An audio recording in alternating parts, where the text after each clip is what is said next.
The Bold and the Beautiful, Bill, Katie, and the War for Will. How a legal battle could reignite a legendary love. Something seismic is happening on The Bold and the Beautiful, and it's not just another scandal.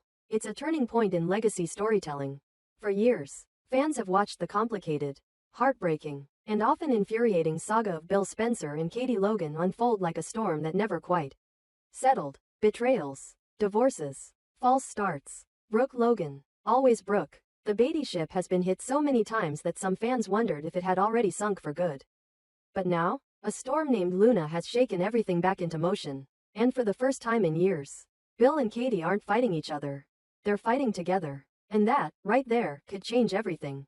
When Will Spencer came forward with the harrowing truth that Luna Nozawa had sexually assaulted him while he was intoxicated, mistaking her for his girlfriend Elektra, it tore through the Spencer family like a bullet. But instead of turning on each other or breaking under the weight of shame and pain, Bill and Katie did something astonishing. They united, instantly, without hesitation, without blame. This wasn't about Katie dredging up Bill's past, or Bill deflecting responsibility. This was a mother and a father, furious and protective, locking arms around their son. And that kind of unity is rare in daytime drama, especially when it's built on a foundation as fractured as theirs. But then came another bombshell. Luna was pregnant, and she claimed, with absolute certainty, that the child belonged to Will. Fans didn't want to believe it. The timeline felt impossible. The act itself was criminal. Surely, this couldn't be where the story was going. But it did go there. A paternity test conducted by Dr. Bridget Forrester on October 13 confirmed it with 99.9% certainty. The moment the results hit the file, Deputy Chief Baker showed up in person. Luna was arrested, taken away in handcuffs, and the world shifted again. Will, still reeling from the trauma, now faced fatherhood. Luna, once considered a promising young intern, now sat in a jail cell.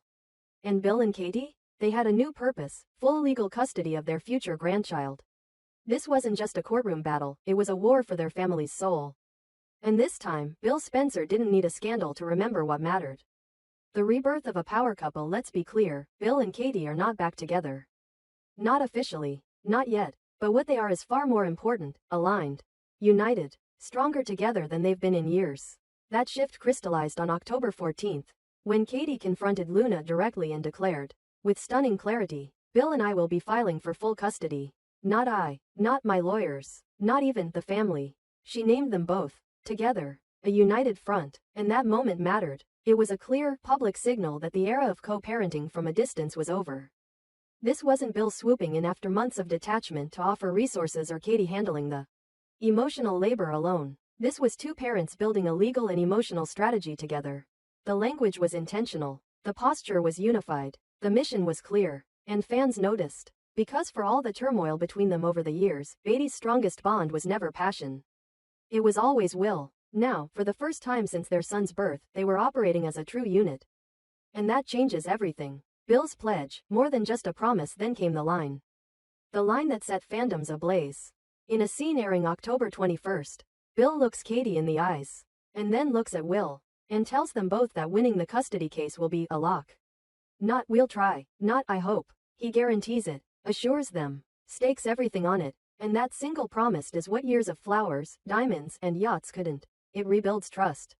Because Bill isn't making this promise to get something in return. He isn't doing it to woo Katie back.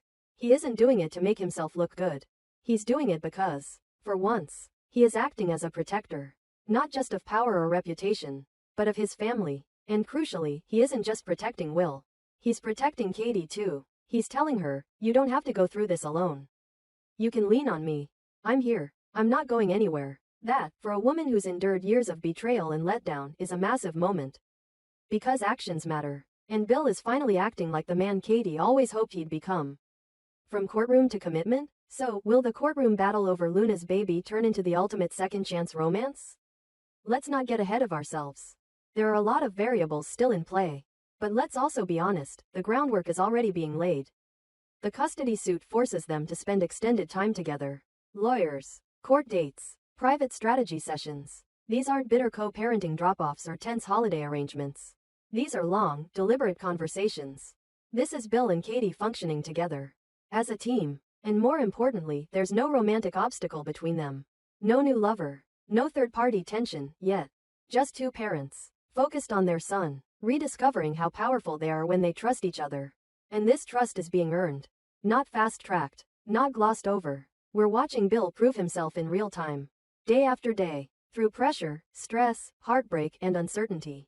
This isn't the Bill who promised the moon and delivered dust. This is the Bill who's showing up. Quietly, consistently, completely. If a romantic reunion does come, it won't be a fireworks show. It will be a whisper, a touch, a look, a promise. And this time, that might be exactly what they need. What could go wrong? Because it will, but don't forget, this is the bold and the beautiful. Nothing stays stable for long. So what could derail the Beatty resurrection? First up, the baby twist.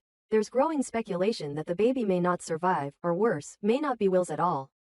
If Luna miscarries or a second test reveals a different father, possibly Zende, or someone else entirely, the custody suit disintegrates. And without that shared crisis tethering Bill and Katie together, old doubts could flood back in.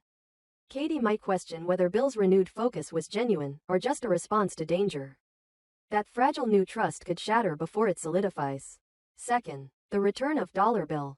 Fans know all too well what happens when Bill stops playing defense and goes on offense. If he starts using underhanded tactics, blackmailing judges, threatening Luna's legal team, or worse, Katie may find herself once again horrified by the man she almost believed had changed. She's seen this version before, and it always ends in heartbreak. Third, Steffi's return. With Steffi Forrester back in LA, and her own history with Luna boiling over, tensions could spike. If she pushes for harsher penalties, demands vengeance, or encourages Bill to cross lines, Katie may find herself at odds with their entire legal strategy, and with the people pulling Bill's strings. Fourth, and maybe the biggest wildcard of all, Brooke Logan. Brooke hasn't factored into this storyline yet, but she's always lurking in the corners of Beatty's story. All it would take is one moment of weakness, one emotional slip, one quiet night where Brooke needs a friend, and the past could come roaring back. Katie's deepest scars weren't caused by strangers. They were caused by Bill's weakness for her sister. And she may never fully trust him until that dynamic is permanently, unequivocally closed. Where we go from here, so what's next? The upcoming weeks are pivotal. As the custody case heats up, we're likely to see more strategy meetings, shared emotional moments, and glimpses of domestic calm. Moments that feel eerily like marriage. Not in title, but in spirit. And when the baby arrives, or doesn't, fans should prepare for an emotional climax that could redefine not just Beatty, but the entire Spencer-Logan dynamic. This storyline is a test, not just of love, but of growth. Has Bill really changed? Can Katie ever trust him completely again? Is shared trauma enough to rebuild a broken marriage? Only time will tell. But for now, one thing is clear. For the first time in a very, very long time, Bill Spencer and Katie Logan are not adversaries. They're not exes. They're not just parents. They're partners. And maybe, just maybe, that's the beginning of a new ending. So, fans, buckle up. This isn't just a custody battle. This is a redemption arc in real time. And if the writers stick the landing, we might be witnessing the rebirth of one of B&B's most beloved love stories. The Bold and the Beautiful, the Poppy Playbook. How a mother's betrayal sparks a war that could destroy Spencer's legacy in a series already famed for scandal, betrayal, and bloodlines turned battlefield. The Bold and the Beautiful has just detonated one of its most volatile storylines yet. One that threatens to fracture families, shift fortunes, and expose buried secrets with the power to tear through the very foundation of the Spencer empire. At the center of this rising firestorm? Not Bill Spencer, not even Luna Nozawa, but Poppy, the enigmatic mother whose mask of calm has finally cracked to reveal something colder, darker, and far more calculating than anyone expected. What began as a whispered family crisis has escalated into a full-scale war. And this time, the enemy isn't just scandal. It's maternal ambition turned political strategy. Let's get into it. It began with a prison visit. Luna Nozawa, locked behind bars after the shocking confirmation that she is carrying Will Spencer's child. Conceived during a night shrouded in intoxication and deception. Had expected many things. Shame, silence, or maybe even disownment, but she hadn't expected her mother to walk in like a corporate lawyer closing a hostile takeover deal. Poppy entered that cell not as a grieving mother, but as a tactician. She didn't hug Luna. She didn't cry. She didn't offer comfort. Instead, she delivered a directive, cold, composed, and chilling in its precision. You have one choice now, Poppy told her daughter. You protect the future of that baby, or everything collapses. Including you. With that, the temperature dropped to sub-zero. What followed was not a conversation. It was a corporate briefing dressed in maternal vocabulary. Poppy made it clear that the baby was more than just a child, it was leverage.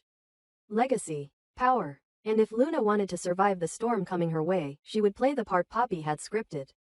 No tears. No confessions. Just silence, submission, and strategy. But Luna's silence cracked. She demanded answers. Why had Poppy done nothing to stop the arrest? Why had Bridget Forrester's test results gone public so fast? Why had the media been fed the story before Luna had time to understand what was happening? That's when Poppy let the first grenade drop. Because I made it happen, she said. And in that moment, the entire landscape shifted. Poppy admitted, without shame, that she had influenced the outcome of Bridget's test report. That she had ensured the pregnancy would be tied to Will Spencer. That she had amplified the leak to the press. And that she had done it all for Luna's benefit. You think this is about prison? She asked. This is about inheritance. Influence. The long game. And I'm playing it for you. Even if you're too blind to see it. But the chill of her words didn't end there. Poppy had plans. Real ones. Not fantasy court drama or PR cleanups. She had already spoken to lawyers. Crafted narratives. Positioned Luna not as a criminal, but as a misunderstood, emotionally manipulated young woman caught in the chaos of her first real relationship. A Spencer heir's secret lover. A woman who would raise his child with dignity, if only the press and courts would let her.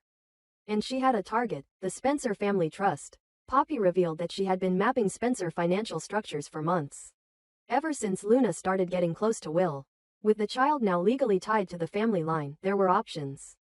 Trusts. Guardianship laws. Custodial rights. If Luna kept quiet and followed the path, the Spencer lawyers would have to negotiate. Either Luna would raise the baby within the family, or she would relinquish rights in exchange for a lifelong settlement. Either way, the baby brought value. And Poppy intended to maximize that value. Luna, sickened, asked her mother what this all meant for them. For family. For truth. Poppy laughed. Truth doesn't matter, Luna. Narrative does. Control the room, or get destroyed in it. And with that, she left, leaving Luna in a prison cell that now felt more like a corporate trap than a punishment. That was the start, but not the end. From the courtroom to the newsroom, Poppy's real campaign was just beginning. While Luna awaited trial, Poppy moved like a shadow across every institution that could shape the outcome. She visited media houses under false names, feeding them selected quotes, old pictures of Luna and Will, scenes of young love and misunderstood attraction. She hired a low-profile but influential PR firm known for its crisis containment skills and began framing Luna as the tragic heroine. Abandoned, rejected, and now persecuted. But the real masterstroke came in the court itself. At the pre-hearing, Katie and Bill Spencer walked in prepared for a straightforward legal battle. An assault case, parental custody request, and press strategy that painted them as a united force of protection. But they weren't prepared for Poppy the politician. She arrived at the courthouse in a muted gray suit, not flashy but sharp. She made no public statement. No grand entrance. Just a respectful nod to press. A soft-spoken smile to reporters. And a few carefully positioned whispers to legal counsel that quickly made their way back to the opposing team. Then she asked to speak. Not as a defendant's parent, but as a representative of the unborn child's best interest. It was a legal move so unexpected the courtroom froze. She argued that Luna's incarceration could harm prenatal development. That the child, presumed heir to Spencer fortune, deserved representation. That any court ruling needed to consider long-term psychological effects on both mother and child. She didn't argue innocence. She didn't try to paint Luna as a saint. She just shifted the lens. Suddenly, the headlines weren't Luna Nozawa, accused, but Spencer heir caught in custody tug-of-war.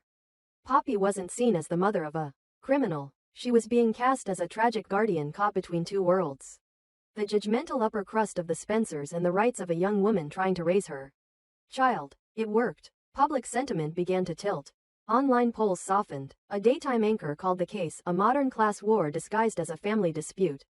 Social media. Influencers trended justice for Luna alongside vintage clips of Luna modeling at Forrester shows and smiling shyly beside Will Spencer at charity galas. Behind the scenes, Katie was livid. Bill was boiling. But Poppy was calm. In private, she told the Spencer lawyers one thing: you don't want this fight. Because I don't break, I build. And she meant it. So where does this leave everyone? Luna, still behind bars, is now trapped in a story she never asked for. Her mother controls the narrative. Her future as a mother, a woman, and a Spencer-in-law is being rebranded, reimagined, and restructured without her consent. She's both the face and the pawn of a media war. Katie and Bill, meanwhile, are blindsided. Their unified legal front is strong, but being tested. They didn't count on Poppy wielding the courtroom like a press conference, or spinning every gesture into ammunition. What was supposed to be a matter of justice has become a war of perception. And Poppy? She's thriving. Each appearance is calculated, each pause purposeful. She's turned every whispered slight against her into an echo chamber of sympathy and subtle power. She isn't shouting. She doesn't need to. She's doing what the most dangerous players always do, smiling while they conquer. Where does it go from here? All signs point to escalation. Katie is preparing a counteroffensive. New evidence may emerge regarding Poppy's manipulation of Bridget Forrester's test results. There are whispers that a second paternity test, unofficial and unapproved, may reveal a very different truth. And Luna? She may yet break ranks. Sources close to the set confirm Luna will soon be offered a deal. Testify against Poppy, reveal the full scope of her manipulations, and walk away with reduced sentencing and independent custody. But that would mean destroying her mother, exposing everything, ruining the last bond they have.